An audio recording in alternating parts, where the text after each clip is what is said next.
गुरुजी, सभी ये मानते हैं कि आप साक्षात भगवान हैं। काफी लोग इस बात का सबूत होने की काफी बातें बताते हैं, मगर मैं अपनी आंखों से करिश्मा देखना चाहता हूँ,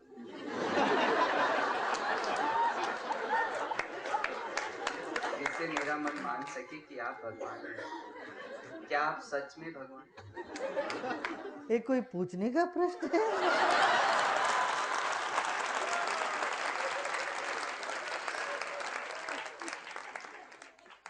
अरे तू क्या, तू भी तो भगवान हो। तुम क्या गधे समझा अपने आप को? तुम हो क्या? तुम ही तो उसी से बने हुए हो। भगवान क्या? यदि प्रेम भगवान हो तो मैं भगवान हूं, और तुम भी तो भगवान हो। तुम भी तो प्रेम के पुतले हो, मिट्टी के पुतले नहीं हो। चेतना ही प्रेम है, चेतना ही भगवान है। चेतना का क्या लक्षण बताए? अस्ति भाति प्रीति, जो होता है, जो प्रकाशमान है, और प्रीति है। ये तीन लक्षण है। भगवान का क्या लक्षण है? भगवान है और उनका हैपन का महसूस कराता है।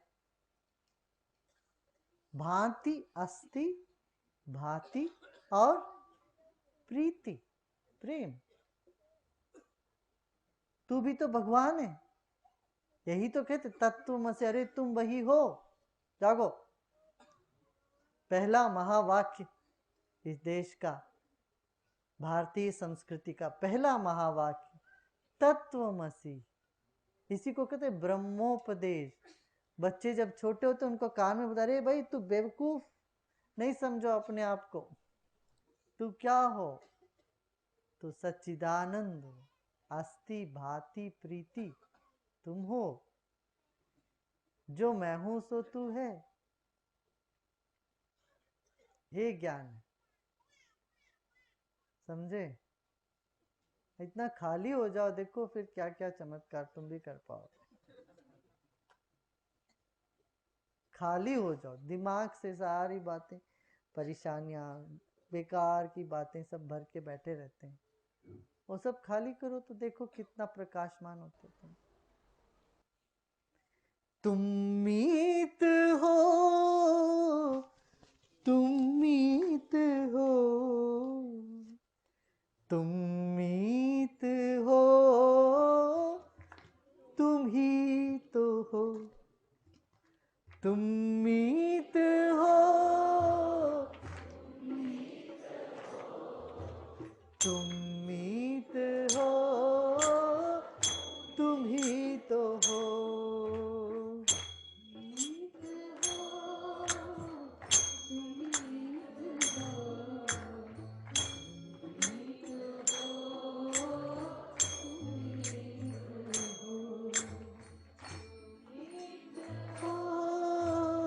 तुम मीत हो, तुम मीत हो, तुम मीत हो, तुम मीत हो, तुम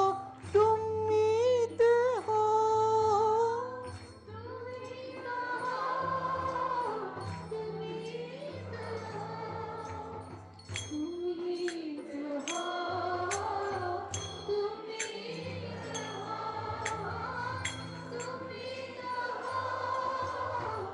तुम मीत हो,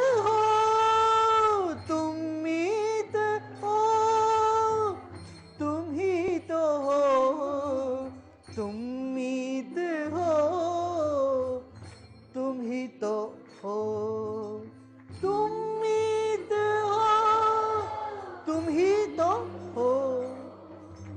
तुम मीत हो, तुम ही तो हो।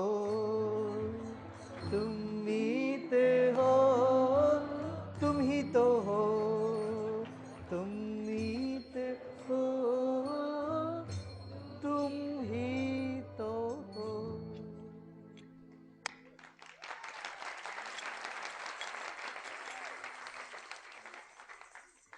जय गुरुदेव। अगर हम भगवान हैं तो हम पूजा क्यों करते हैं? पूजा का तुम भगवान को पूजा करते हो, भगवान तेरा पूजा करते हैं। रोज भगवान तेरी पूजा कर रहे हैं। चांद और सूरज को लेके तुम्हारा ही आरती उतारे हैं भगवान। चावल तुम पर चढ़ा रहे हैं, फूल तुमको दे रहे हैं, फल तुम पर दे रहे हैं, तुम क्या पूजा करोगे भगवान? पूजा का अर्थ समझो ना, पू माने पूर्णता से, जा माने जिसका जन्म हुआ है। जब इतना पूर्णता हो जाए तुम्हारे भीतर, तुम गदगद हो जाते हो, जो तुम करते हो उसको पूजा कर। इतना आभारी व्यक्त करने के लिए जो कृत्य तुमसे होता है उसको पूजा कहो। फूल लेके चढ़ाते हो, भगवान जो तुमको करते हैं उसका नकल करना ही पूजा है। क्या समझ रहे हो? ये सृष्टि समष्टि जो तुमको करती है रोज रोज, उसका नकल तुम करते हो। वो कपूर को लेके तुम आरती करते हो, पृथ्वी ये समष्टि तुमको सूरज और चांद से आरती उतारती है। हमारे पूर्वज ऋषि मुनि लोग जब पूजा की जो पद्धति विधान बनाए, कोई बेवकूफ नहीं थे लोग, बहुत बड़े मनीषी थे। इनका इतना ज्ञान था, गहरा अध्ययन था, जनमानस पर क्या प्रभाव होता है एक एक जीवन के कदम को लोग जानते थे। तो उस हिसाब से उन्होंने ये सब विधि विधान बनाए। हाँ, वो भी करो ऐसे तल्लीन होके करो, ऐसा नहीं जैसे दिल्ली में हनुमान जी के मंदिर में जाती है महिलाएं माताएं और वो लड्डू उस मूर्ति के चेहरे पर घिसीट घिसीट के लगा के आती, नाक सब टूट गया, नाक काट देते हैं सब देवी देवताओं। वो पेड़ है, पता नहीं कितने पेड़, डायबिटीज हो जाए भगवान शंकर को। हनुमान जी तो मंगलवार को बड़े परेशान रहते होंगे, इतने सारे लोग आके पेड़े घिसीट घिसीट के उनके मुंह पर लगा के चले, और समझ लेते हमने कर लिया पूरा सब पूजा कर। ऐसा नहीं होता। पूजा माने बैठे ऐसे तल्लीन हो जाओ, डूब जाना चाहिए। भजन करते करते पूजा में ऐसा एक अपने आप को डाल दो, डूब जाना, वह पूजा हुई। आंसू आ जाना चाहिए, एक फूल चढ़ाने से काफी हो जाता, ऐसा दिल गदगद होके एक फूल चढ़ाओ, वो सच्ची पूजा है। कोई भी घर में मेहमान आते हैं, हिंदुस्तान में एक पद्धति है, आरती उतारते हैं। आरती का वही महत्व है, ये जीवन ज्योति हमेशा आपके चारों ओर घूमे, आपके चारों ओर कहीं अंधेरा ना हो, ज्ञान की ज्योति रहे, ज्ञान का प्रकाश में आपका जीवन चले। हमारे घर में ज्ञान है, आप लीजिए देखिए, इस दृष्टि से किया करते थे। Gurudev, I'm really jealous that so many people are joining the Art of Living course. Now so much less time I will get with you. So what to do? नहीं देखो, जितने लोग उनका, कितने लोगों को मन में एक होता है ना कि आपको ब्लेसिंग्स मिलता है, so many people will bless you from their heart. The same thing some people told me before also, then what would have been your problem? Right? ऐसा नहीं, सब हमें जो प्राप्त होना है हमको वो मिलेगा ही। और अच्छी बात है, जलस होना, इन बातों पे जलस होना अच्छा है। सत्कर्म करने के लिए जलस हो जाओ, रे वो हमको और भी करना चाहिए। गुरुदेव, कृष्ण के उपदेशों को हम हमारे जीवन में कैसे अपना सकते हैं? You think about it.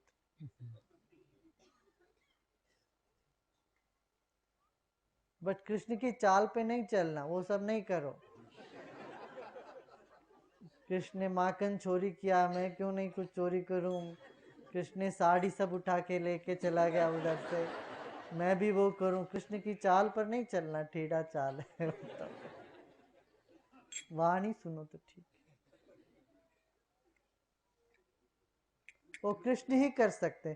कल शिव जी के बारे में किसी ने पूछा ना, तो शिव विष पी सकते हैं, ये नहीं कह तुम नहीं पीने जाओ। Dear Gurudev, most doctors in the world are prescribing the Art of Living course to depressed people. It goes to prove that Shri Shri is the only doctor in the world for mentals like us. मैं तो सोचता था मैं तो जन्नत में बैठा हूँ सब एंजल के साथ, तुम कह रहे हो मैं मेंटल हॉस्पिटल में हूँ।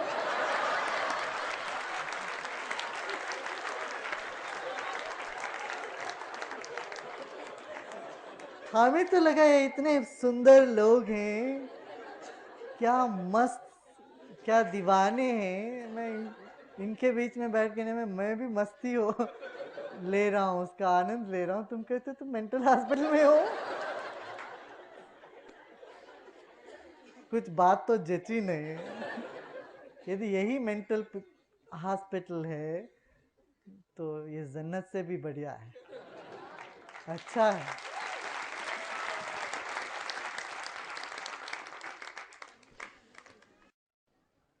अच्छा, ये जब कोई आते हैं तिलक लगाते हैं, उसके ऊपर अक्षत लगाते हैं। अभी क्या कुछ ऐसा लग रहा था, क्या अक्षत निकाल के लगा, तो अभी अभी लगा अक्षत क्यों लगाते हैं? अक्षत जिसकी कोई क्षति नहीं है, माने जिसका विनाश कभी नहीं होता है, उसको अक्षत कहते हैं। हाँ, और यहाँ क्यों लगाते हैं? नहीं, ये ज्ञान की चक्षु है, तुझमें कभी ज्ञान की क्षति न हो। जब ज्ञान की क्षति होता है, ज्ञान ढक जाता है, कम हो जाता है, कुछ हो जाता है, तभी ना मुसीबत में पड़ते हैं। तो ज्ञान की कभी क्षति न हो जीवन में, तब मस्ती ही मस्ती रहता है फिर। तो अक्षत, इसलिए उस चावल को भी अक्षत इसीलिए कहते हैं क्योंकि उसकी क्षति नहीं होती, उसको खाते हैं तो शरीर में फिर वो बन जाता है, कुछ ऊर्जा बन जाती है। वैसे जमीन में पड़ा रहता, फिर वो उग के एक दान हजारों दान बन जाता है। तो वो हमेशा वृद्धि होती है, जिसकी क्षति नहीं होती, उसको अक्षत कहते हैं। ऐसा ही तुम्हारा ज्ञान भी हमेशा वृद्धि के ओर निकले, उसकी क्षति न हो, ज्ञान की वृद्धि होता रहे, होता रहे, इस कामना से वहाँ रखते हैं। ऐसा आज लगा, ये ताजा ताजा ज्ञान। अच्छा, एक बेवकूफ को प्रशंसा करके काम कराना पड़ता है।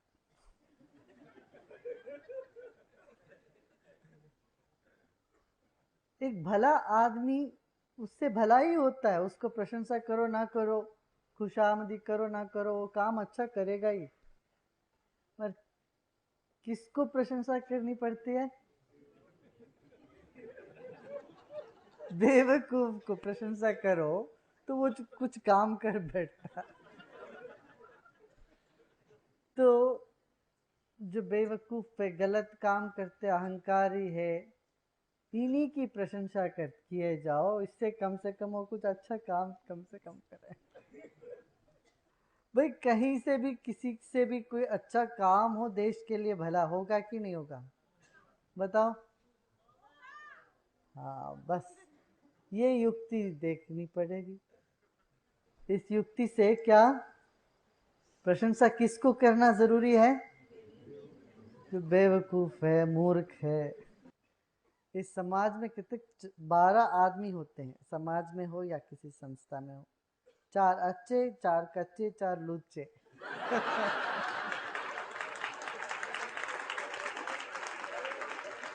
जो 4 अच्छे होते हैं उनको डांटो डपटो कुछ भी करो, वो अच्छा काम ही करते चले जाएंगे उनसे।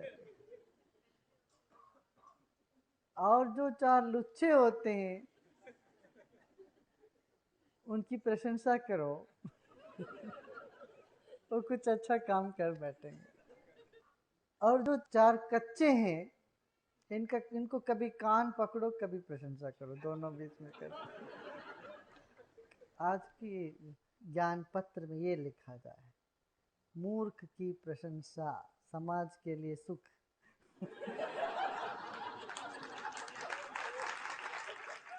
यदि महामूर्ख हो तो प्रशंसा करने पर भी कुछ काम न करे।